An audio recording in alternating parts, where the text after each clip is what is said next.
Government corruption, we're all aware about this, and it's a situation that we deal with almost, I would say, on a daily basis. No? So there are a lot of problems in the education sector. I'm 100% sure na pagdating ng June, meron na namang kulang yung libro, kulang yung buildings. It would seem very awkward not to have any say at all, seeing all these government officials wasting public money. The only way for ordinary citizens to be able to get the services they deserve is to demand good governance from government officials.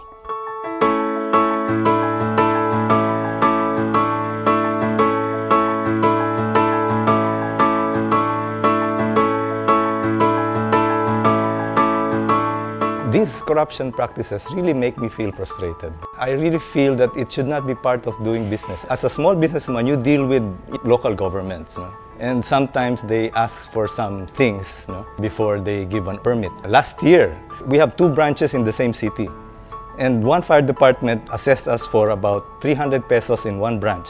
And the other fire department was asking for something that I didn't give him, and he assessed us for about 10,000 pesos. For the same size of store, the same city, but different locations.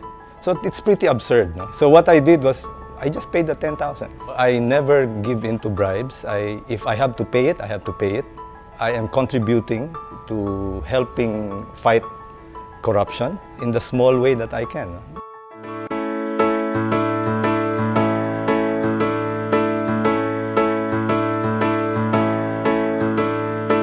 In the education sector, we have very limited resources. So it's very important that these limited resources are utilized well.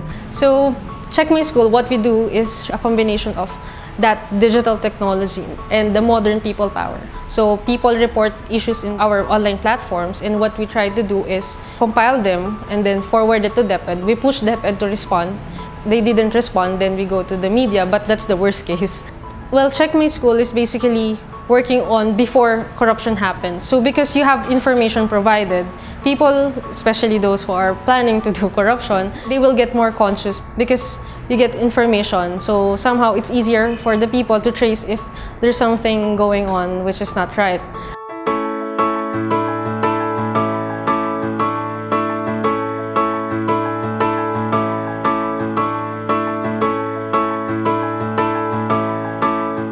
Years ago, I personally observed how local government officials use government vehicles, which we often refer to as red plates. They use them for personal reasons. Vehicle-related expenditure in local government chews up a big percentage of local government funds, which will translate into millions of pesos in the local government.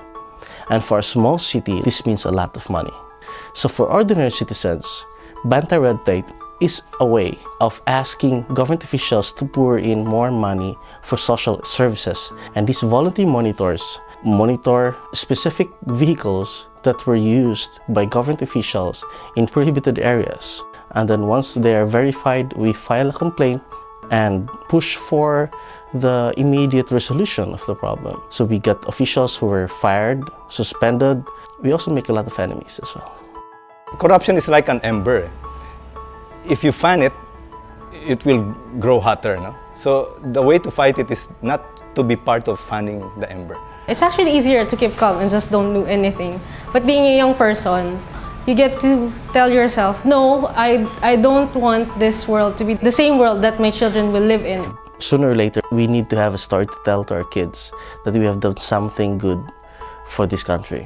That somehow I have done something good and something that would give them a better form of government in the generation to come.